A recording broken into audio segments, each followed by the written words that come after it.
Take two. There's so much damn noise at the intersection. This is not for kids, obviously. The Monday vlog might be a little mild language and abbreviation, not for kids. My arrival video, because it's a Monday vlog.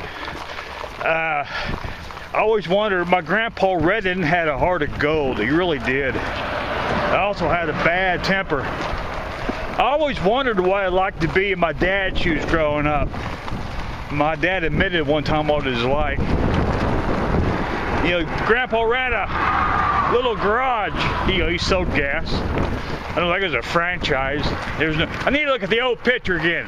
But anyway, I think he sold Standard Oil or something. I can't remember. Anyway, if my grandpa was busy, and I quote this, my dad said this with a frown on his face. He told me and Mom this. If you would walk up to my grandpa and him busy working, here's what he'd tell you. And I quote my dad, quote, "If you come here to GD bullshit, you can get the hell out," unquote. Now my dad looks at us, he says, "That's just the way my dad, your grandpa, was." I think it had a lot to do when he was orphaned. Other than that, he's very good-hearted. But boy, I tell you what, he used GD and SOB plural form all the time. I'm 10, 11, 12 years old, and he's cussing around me like I'm an adult. He didn't care.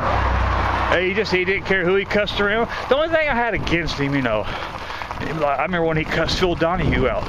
I'm 11 years old, and he's using all kind of language. But just the way, he'd give you anything. He'd go to Kroger right now, buy groceries, he'd buy you groceries. My dad wouldn't do that, but he would. They say there's good and bad in everybody, believe it. But my grandpa, he had a heart of gold, he really did. See, that's the only thing I had against my grandpa Redden. I was a kid and he was cussing in front of me like it was nothing. Just the way he was, I remember being nervous around him often. But, yeah, I love my grandpa. It just that, I don't know, I've been told too many times that he got rough. He got too rough, like on my dad and a few other people. Just the way, I guess they overlooked him. But, he never talked, he yelled. And you could have the whole police force. He would go up here to Goshen Police Force, or Goshen Police Department. Let's say he was making out a report, he cussed right in front of him. You could put the handcuffs on it, he wouldn't give a shit. He was orphaned. When you go through an orphan life when you're a kid, and he told me about that, nothing can get that hard. And he's right, but he just had a mouth on him. He was treated rough as an orphan. Oh, I was told that several people, family members, he was treated bad as an orphan. They made him work daylight to dark. He told me the ground was hard as a rock. You starved. You had calluses on your fingers. Just a miserable. Between me and you, before I went through all that, of course, I wouldn't in his shoes either. I think I would have went by a river, camped out for 20 years until I was old enough to work, workforce. Ate fish for 18 years, instead of going through all that what he did, but I guess, until you're in someone's shoes, you don't know.